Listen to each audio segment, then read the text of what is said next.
actually, Oh, Mom got me. we already started. Sorry. Okay, good. Hello and welcome to episode 168. I started a little bit early, so that's why you got a little bit of chatter before that. Probably not going to edit it out. I'm Jason. I'm Bill.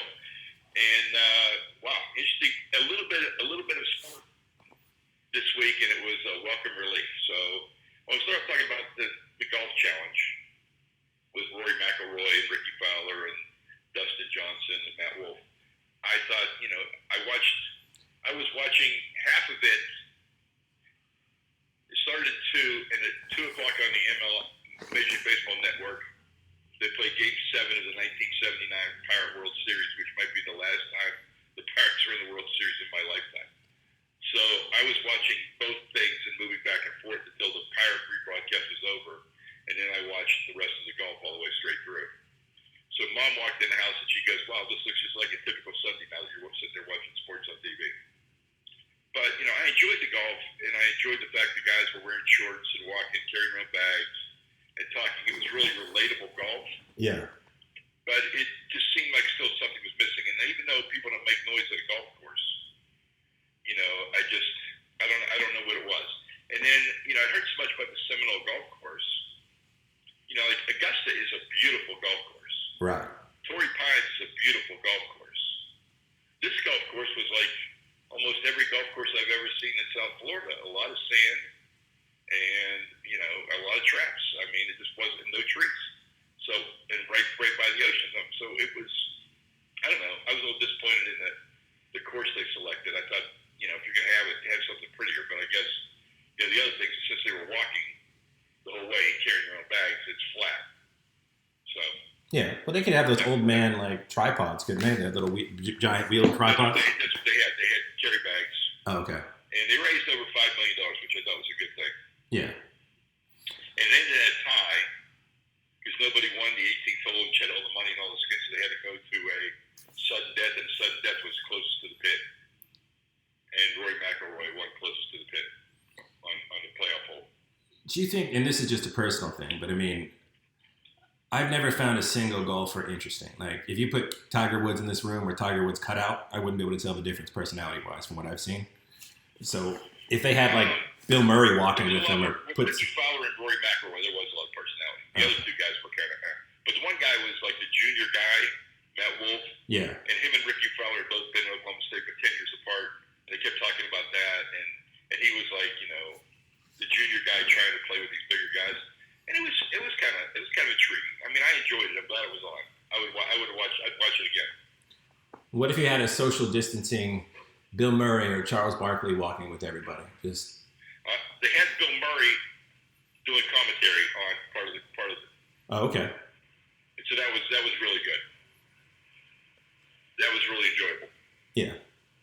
And he was on Skype, and they said, "How often have you been on Skype?" And he said, "This is the first time ever."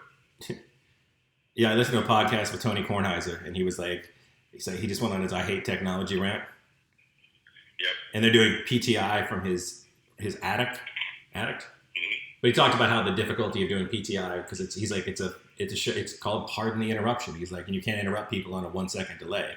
And I can't watch Wilbon's face and react to him. But he's so they basically have a guy in a hazmat suit come record every day because he's like, otherwise I'm not doing it. Yeah. Well, since we're talking about golf, let me talk about my idea for how to have fans at golf. Okay. So Commissioner Monahan was my former GA at the University of Massachusetts.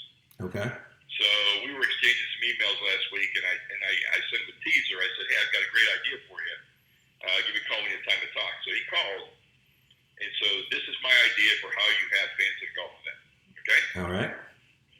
So when fans come to the golf event, they just go all over the course and follow their favorite golfer. That's what they do. So if Tiger Woods is playing, you got 18 to 20,000 people following Tiger Woods from hole to hole. Right. You can't have any social distancing. You can't control the thing. So my idea was that you when you buy your ticket, you're admitted to a hole, not the whole golf course. Right. So let's say on Friday you get a par 3 hole, on Saturday you get a par 4, on Sunday you get a par 5, and then you use that formula to rotate what people get, right? Okay. You don't arrive until the foursome is going to tee off on your hole. So you get 30 minutes before the foursome is off. So the guys on 1 will arrive 4 hours later than the people, 4 hours earlier than the people on 18. Okay. So you don't have everybody coming at once, right? Right. This way you see every golfer. So every golfer gets their own gallery, really, and they get exposure, okay? Then, after all the foursomes have played your hole, that's when you leave. So the people on 1 came first, but then they would leave. And then the people who were at 2 would leave. And then the people at 3 would leave.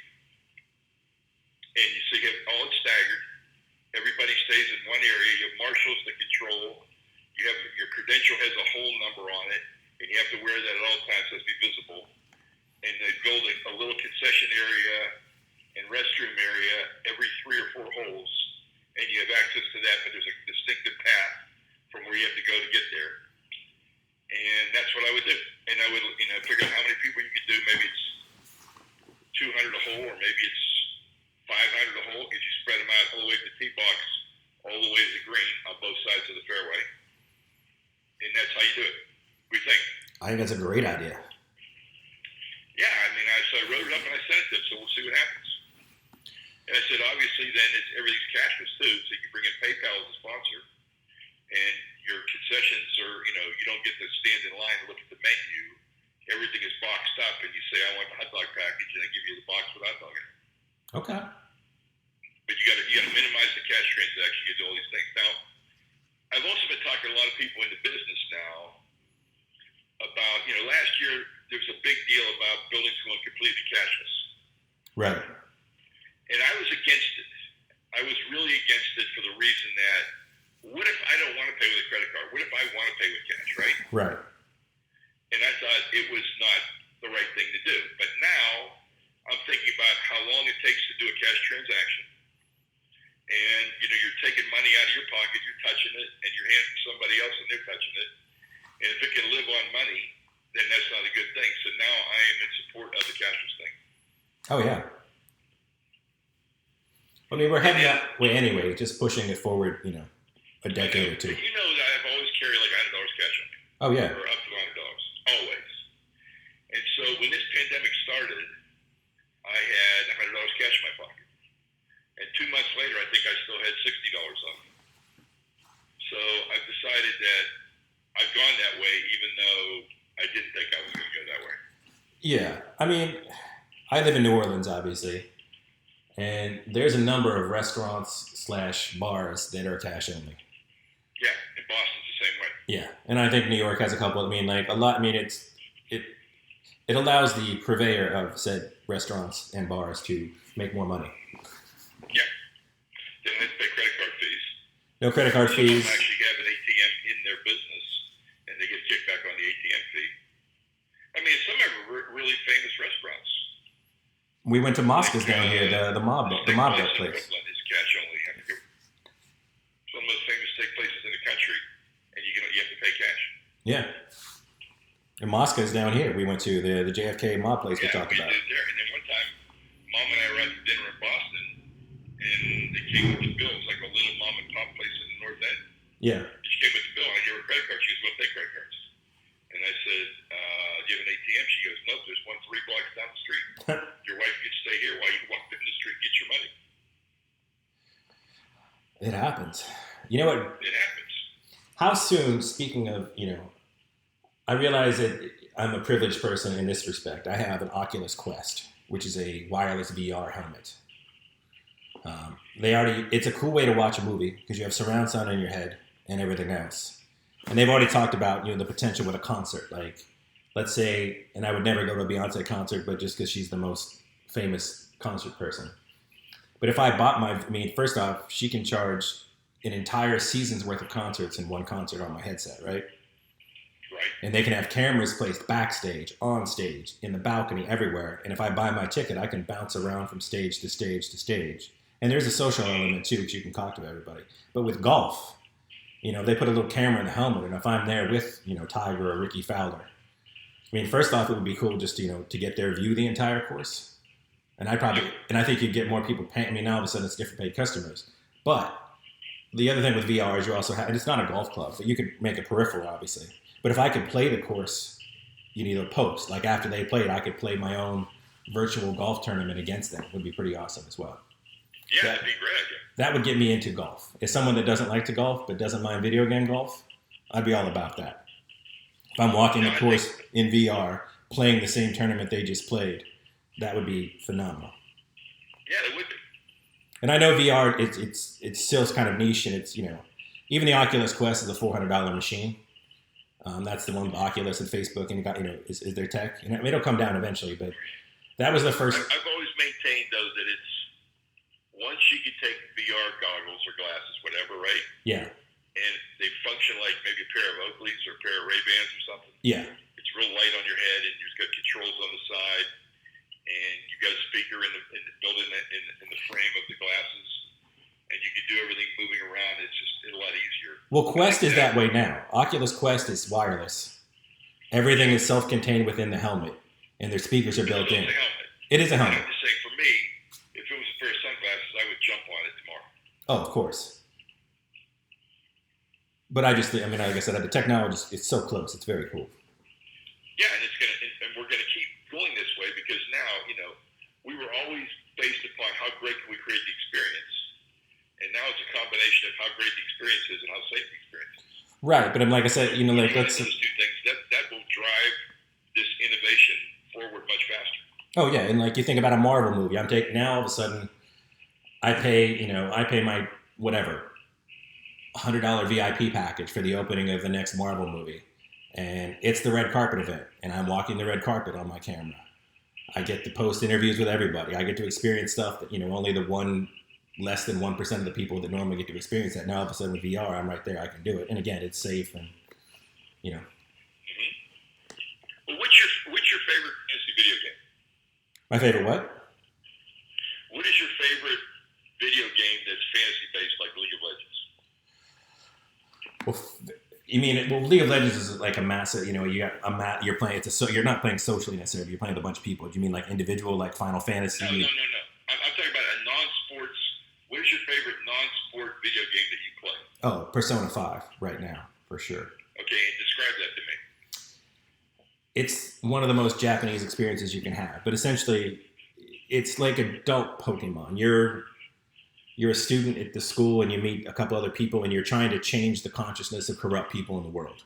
And in order to do that, you have to basically incept yourself. But in order to help yourself, you have personas. And your personas are imps, Thor, Dionysus, is all these different gods and all these different powers. And you battle and you're trying to you're trying to make the world a better place through changing people's consciousness, like greedy people or murderers or things along those lines. Okay.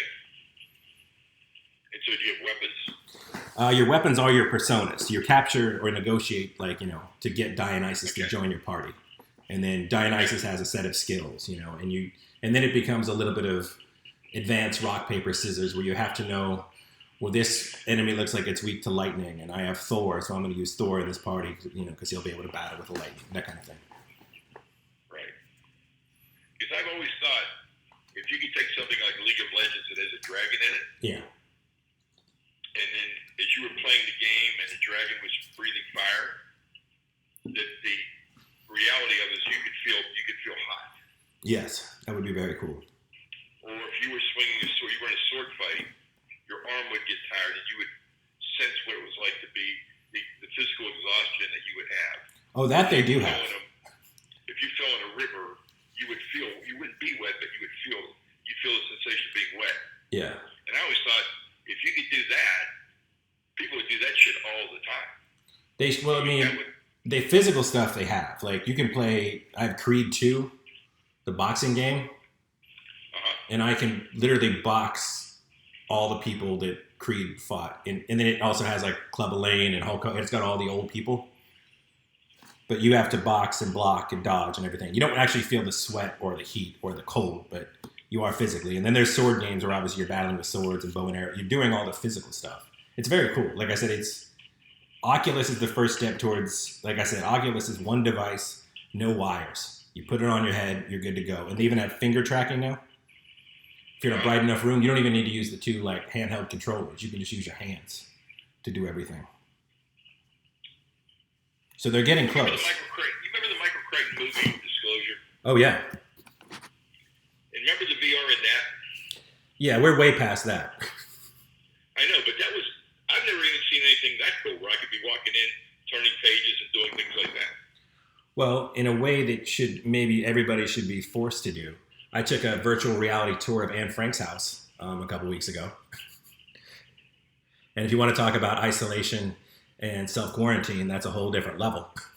And you get to see how small her house was and everything else. So, I mean, that's pretty cool. It's pretty cool. Like I said, they have a lot of virtual tours. Like you can do all the museums, which is amazing. I mean, you can't touch paintings in real life anyway, so being able to see them up close is just as cool. But the Anne Frank house, like I said, it was very apt because it's like you hear people complaining about being isolated in a nice house with Netflix and video games and, Okay, and all this is through your Oculus stuff? Yes. Okay. I might have to get Oculus.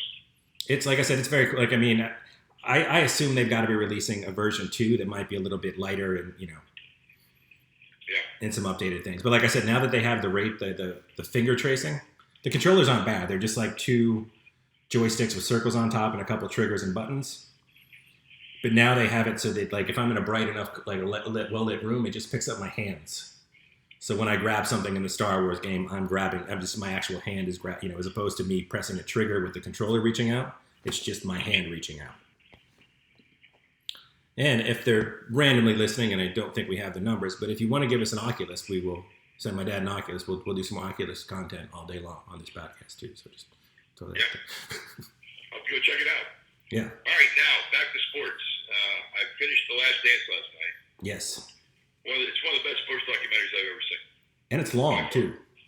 It's long. It's well done. It's revealing. It's insightful. I mean, it's really, it's hard for me to believe that they collected all this video in all this depth. And it's amazing they have it all. And I mean, you see everything. Like, I had totally forgotten, Jason, that during that last championship season, in the middle of that Utah series, after a game, that Dennis Rodman went to go fight with Hulk Hogan on WWF. I totally forgot that. And yet, when you see how that all fit together and you see how they handled that, I mean, it took a special coach. I got a lot of respect for Phil Jackson. Yes. And a lot of respect for the other guys on the Bulls because they knew that as whacked out as Dennis was, that when he was there, he was there. And he was 100% there and he would rebound his butt off. But that he had needs and had to do things that other people, just that wasn't within the norm of any behavior of a professional basketball player. Yeah. The only disappointment I've had in the documentary so far, and this is something that they probably would never have done if they knew what they had. The footage of the scrimmage for the Bugs Bunny movie? Yeah. Do you know that's literally all the footage they had? They just filmed it like 5 minutes of B-roll. Instead of filming all those scrimmages, letting, all those great players going against each other, they just set up a camera, shot a little bit, and left. I would have loved to have seen like just more of that, Yeah, that was good stuff. But so let me advance my conspiracy theory now. I kind of talked about it last week and the week before we were talking about The Last Dance. Right. And I have always maintained that the move to baseball wasn't voluntary. I've always maintained that, even though Commissioner Stern said in the movie The Last Dance that it wasn't, it was Michael's choice. And Reinsdorf said it was Michael's choice, and Michael said it was Michael's choice. What I saw last night after they won the 6th time, and they really did break up the Bulls, and Michael was still, to this day, he said he's still upset that they didn't have a chance to go and play for the 7th title. That they didn't have a chance to go try and win 4 in a row, right? Yeah. So I think back to after he won 3 in a row, which nobody had done at that point in time. And then he wanted to do, and he didn't want to go do 4 in a row. It just seems too inconsistent to me. It doesn't seem like he could walk away from that competition. And, when you see the baseball footage, I don't know, it's not that level of passion and competitiveness that he had for basketball. I just didn't see it. And so I definitely now, I'm more convinced than ever that he was given that alternative to find something to do, and Reinsdorf happened to own the White Sox, and he could make it happen, and they let it happen, and that's what they did. And he went and played, served the suspension, and then he comes back. And so, with nobody being the wiser. So, I don't know. I firmly believe that now, and now I'll believe that till my grave. Do you think at some point we'll ever get like the government CIA release of the Jordan suspension, or is that just not going to happen? No, I don't think so. Okay.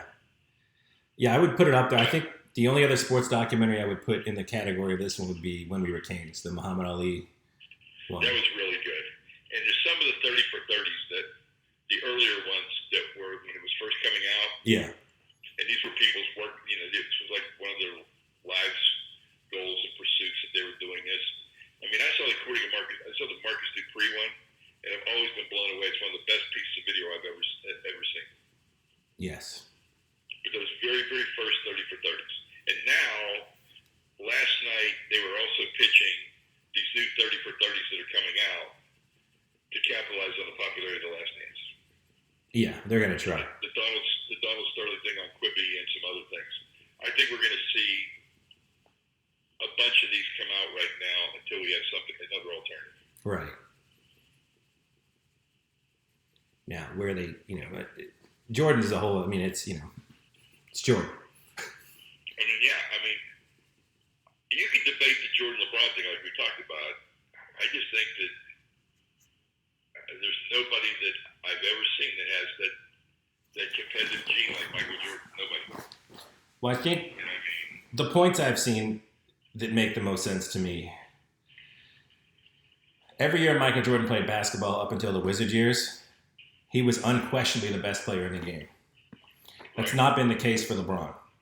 I mean, I think Kawhi Leonard is. I mean, you've seen like guys that have dominated the sport just as much as he has. Even as much as I disparage him, the Hardens, Curry, Durant. Like this, I mean, you could argue maybe there's more talent now, but I mean, there's just he's not unquestionably the best player every single year. And then when he quit in that Cleveland series against Boston, Jordan never would have done that. Now, maybe he was thinking, maybe, like I said, people think it's savvy. Like, this team is not good enough to win the finals. Why am I going to waste my energy and maybe, 5 more games in a finals I can win to, down the road, playoff games or whatever, and I'll just, sit this one out. And maybe that's the scientific, smart way to do it. But competitively, no, not. What was the name of the Russell Crowe gladiator in the movie Gladiator? Maximus Aurelius? That's Michael Jordan. Yeah. I mean, that's who he would have been. I mean, I've just never, ever seen anybody like that. No. I mean, people argue Tigers like that, but, this is a game where it's not just you.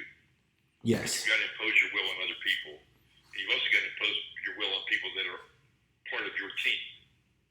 And so I've never seen anything like it. I mean, in this documentary, just wow. And I know wow. Yeah, and I've obviously had my anti-Tiger things over the years, but I do feel like you look at every golfer before him, and it's not to take away from them, but they invented dad bod in golf. Tiger was like the first guy that took fitness seriously. And then both my high schools I went to had golf teams. And none of the good athletes in our school played golf. Just didn't do it. And golf is closed off to 90% of the population for most of their lives, if not more. Like little inner city kids are not going to play golf. I know Tiger Woods eventually started to set something up for them to happen, but that never happened before, It's not happening in the numbers that you would like to see it happen. But yeah, it's called the first tee, and it is active, and they do it. Right.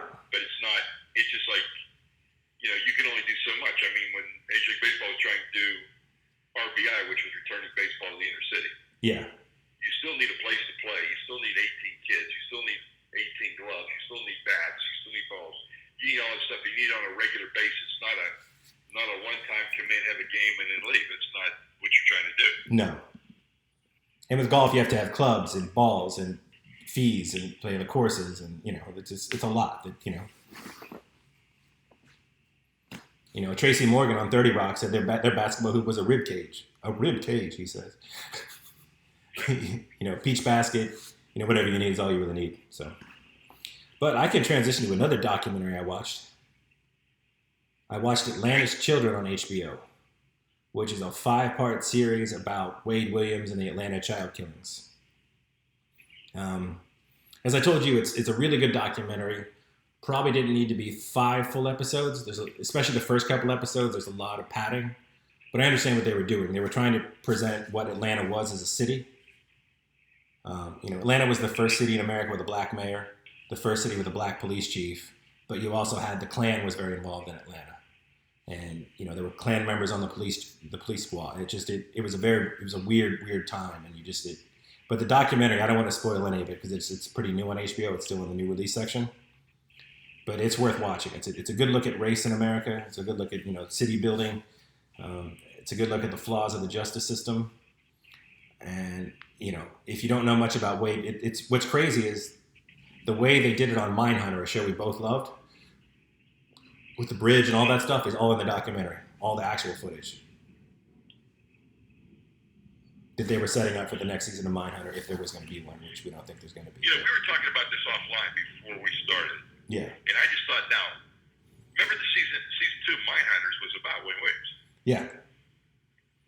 Was there any correlation between the HBO thing and the Mindhunter thing? Because the Mindhunter thing showed a lot of doubt in that whole procedure as well.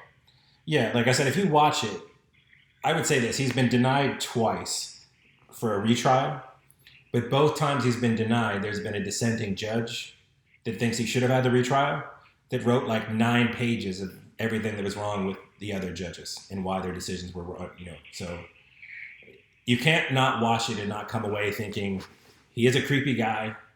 He may have killed a few people, but I don't think he killed all those people, if he killed anybody. And the big thing is he was only convicted of 2 murders, and those were 2 adult men. And all the evidence is very circumstantial. And it seems like, there's one of the children that was murdered, and there are 2 eyewitnesses that saw another man do it. One saw the body dump, and one saw the actual murder. They dismissed the eyewitness because he had an IQ of about 70. But if you read his statement, like, he's one of those people, maybe his IQ is a little bit low, but he told you, like, the color of shoes that everybody, like, he gave, like, this incredibly detailed, And the other thing that happened is, despite, those witnesses, and there was some Klan involvement and Klan admitting to killing children, the defense was never given any of that information. So it's really, like I said, it's really well done. You really feel for them, and they really focus on the mothers. The mothers of the children got together, and they sort of formed their own group. And the first victim's mother, she was awesome. She just never let it go. Like, if there was a press conference, she was there asking questions. She was just on it the entire time. Yeah, I saw that. I remember seeing it in my head. She was relentless. She's relentless, and she still is to this day, because she doesn't believe that, she believes they deserve justice, and that there were other motives behind Wade, the conviction of Wade Williams, and that, if he was guilty of all these crimes, then how come you haven't convicted him of one child killing? Or what, they want their justice. And right now, the city of Atlanta, the mayor and the police have reopened the investigation, but she is skeptical that it's just sort of a PR stunt, because the documentary was going to show, I think, knowing that it was coming on HBO as a big documentary and it was going to expose a lot of things, that she sort of feels like it was just sort of a preemptive response to, like, no, we see all the misjustice. Let's look into this again. But, it's 40 years ago. So, what's left to look, what evidence is still there, and what can you really do at this point? Cool. Yeah. And I watched a very cool vampire movie called Bit. What? Bit, B-I-T.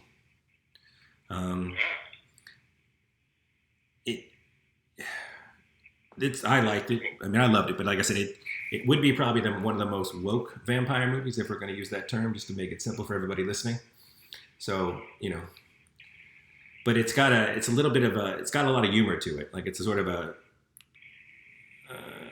it's got almost a similar tone to The Lost Boys and some of the more successful vampire movies, where there's definitely a sense of humor to it. But it's about a girl from Oregon, goes to the city. She gets caught up with these vampires, and then it sort of becomes a look at, corruption and power, and absolute power corrupts and all that sort of stuff. And it's like I said, it's really well done. It's got some pretty funny dialogue. It's pretty crisp. Well, I'm in my last season of Longmire on Netflix, and Mom and I are still really, really enjoying it. It's kind of like Ozark. Every episode really pulls you in. But okay, it's a small town in Wyoming, and it brings me images of when they made In the Heat of the Night a TV series, Yeah. and you had to wonder how could there be that many crimes in Sparta, Mississippi? How could there be that many murders, right? Well, yeah. And then this is like the same way. I mean, it would have to be per capita the leading place to get murdered in the United States. Uh-huh. But I do like the fact it's tied into white man law and Native American law. And I like the fact that Lou Diamond Phillips plays a guy, a Native American, that kind of is his best friend for the sheriff. It's kind of, I like that story. It's a really good story. Yeah, let's check this one out. We've been really enjoying it. Oh, and I have some news for you, too. The successful series The Mandalorian on Disney, which is a Star Wars spin-off about the Mandalorians, which is Boba Fett's sort of group. Yeah. Do you know who's in season 2? Timothy Olyphant. Timothy Olyphant. Whoa, now I'll watch that for sure. Yeah, I don't know what his role is or how big a part he has, but it's got incredible production values. It's one of the better Star Wars things I think they've ever made. But Okay. season 2, Timothy Olyphant, and there's a lot of other people too. But I mean, that's the one that's going to get us excited. So Awesome. Well, unfortunately, probably can't talk about much food because it's not going anywhere. I will give a special shout out in this era of still being cautious and safe, obviously. And I typically support the local businesses, but I really had a craving and I got Shake Shack delivered. And Okay. you can just see that they, everything is individually boxed with seals on it, and you break the seal yourself. The bag was stapled like 3 times, and it felt like in your way of being cautious, it felt like a way that the food was safe even if the driver wasn't safe, sort of a situation. Assuming hopefully the driver was safe, but yes. So I do love a Shake Shack burger. Yeah, and it's nice. They automatically the first option. The only option you have with the cheeseburger is sauce on the side or sauce on it. Then I don't like their sauce, so I get the sauce on the side. And believe it or not, I eat it the same way you do. Yeah. But I eat it with, I think, lettuce, tomato, and no sauce. And then I got their bacon cheese fries, and they gave me a separate container of bacon, a separate container of cheese, and a separate container of fries. So that when you get to your house, you can sort of make them fresh, which is pretty nice. Nice. Yeah. All right. Well, I've got. So that's 2 corporate shout outs by me in one day. So. And I've got a little guy shout out, but it's through GoBelly. I've got. I had to buy 4 get 4 free from Pat's Cheesesteaks in Philadelphia, arriving on Friday. Nice. And I have Trejo's Tacos, I think, coming tomorrow again. Yeah. And hopefully this time intact. But like I said, they were delicious in the small amount I got last time. So I'm excited to have the full experience this time. Oh, and I have a new toy I want to talk about on the show. I like toys. Yeah, let's go for it. Mom got me a Hydrate water bottle. Okay. Have you seen it? I don't think I'm familiar with the Hydrate bottle. Okay. It ties into the app on your iPhone and your watch. Okay. And it ties into all your apps, so the weather and everything. And it calculates how much water you need to drink that day based upon your weight, your age, and the weather. Ooh, that's pretty fucking cool. And then it gives you alerts. Like, do you need to drink more water right now? It monitors it all day. So yesterday I had to drink 111 ounces of water, which I can't even tell you the last time I drank half that. No. But yesterday I got through 111 ounces of water. Nice. Now, I was up peeing 5 times last night, and then I had a lot of trips to the restroom yesterday. But I've got it out today. Today it's cloudy, it's not as hot, and so today it said I need to drink 98 ounces of water. Okay. I mean, that's and then the bottle lights up periodically to remind you to drink. And I assume it's the cooler one where it keeps the water cooled, or. Well, that's the only thing. The water doesn't stay that cold in it. Oh, that's a bummer. And you're not supposed to put ice in it. Yeah, I knew that. Yeah, so, I mean, I wish it was better insulated, but other than that, it's going to get me to do what I don't do on my own. Just like my iWatch gets me to do things I don't do on my own. Yeah, I haven't been wearing it on vacation, but I do like watching my little rings fill up. I know, and Jason, I will, if I haven't closed close my exercise ring, I will get on the bike and bike till I close my exercise ring. Yeah. Which before I wouldn't care. No, but now you're like, I didn't even finish. If I'm like 50 move calories away, I'll go walk around until I get my 50 move calories. Yeah. I do the same thing. For somebody like me who needs that reminder and that accountability, these kind of things work for me. Yeah. So. Very cool. All right. Well, everybody, hopefully we'll have some new things to tell you next week. And we do have a special Dr. Bill Sutton episode coming. Yeah, why don't you kind of tease that a little bit, Jay? So I know a lot of you are, this is a sports, we did have the sports business aspect, and this is sort of, my dad's going to give a sort of career history and maybe some career advice for people attempting to follow in his shoes, footsteps, those sorts of things. And we're going to do it next week, and next Monday, my column comes out in SBJ, which is devoted to the class of 2020. Even better. It all ties together. Synergy. And I will put that out on Twitter and hopefully Twitter, LinkedIn, and Facebook. And I'll already tell you the theme. Since I was watching The Last Dance and I saw the Gatorade commercial Be Like Mike. Yes. And since I went to South America and I saw Magellan, my column actually is Be Like Magellan. And so I'll be able to read it. You'll wonder, where did he come up with this? But you'll understand why when you read it, and I'll talk about it on the show next week. All right, sounds great. So again, keep safe, support your local businesses if you can, and just be smart, Masks aren't that bad. Every superhero wears one, so, be like Batman.